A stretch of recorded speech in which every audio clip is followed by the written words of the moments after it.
আল্লাহ তাআলা বলেন কত সুন্দর করে মানুষদেরকে আমি জমিনের মধ্যে সৃষ্টি করেছি, এত সুন্দর করে অন্য কাউকে আমি সৃষ্টি করি নাই।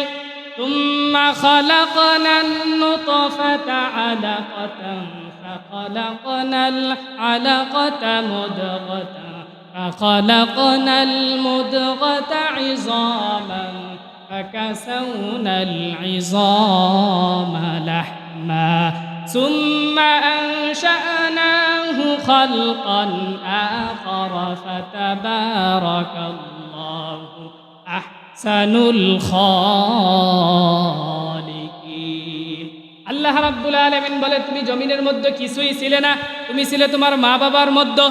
সামান্য নাপাক পানি দিয়ে তোমাকে আমি সৃষ্টি করেছি তাদের দৈহিক সিস্টেমের মাধ্যমে। আল্লাহ রাব্বুল আলামিন বলে তোমাকে আমি সর্বপ্রথম বিন্দুকে পরিণত করেছি, এরপরে আমি তোমাকে জমাট রক্ততে পরিণত করেছি, এরপরে আমি গোশতে পরিণত করেছি, এরপরে তোমাদেরকে আমি বিভিন্ন রূপে রূপান্তরিত করেছি এবং তোমাদের অনেক অস্তিত্ব আমি দিয়ে তোমাদেরকে বড় করে তুলেছি। কে বলেছে?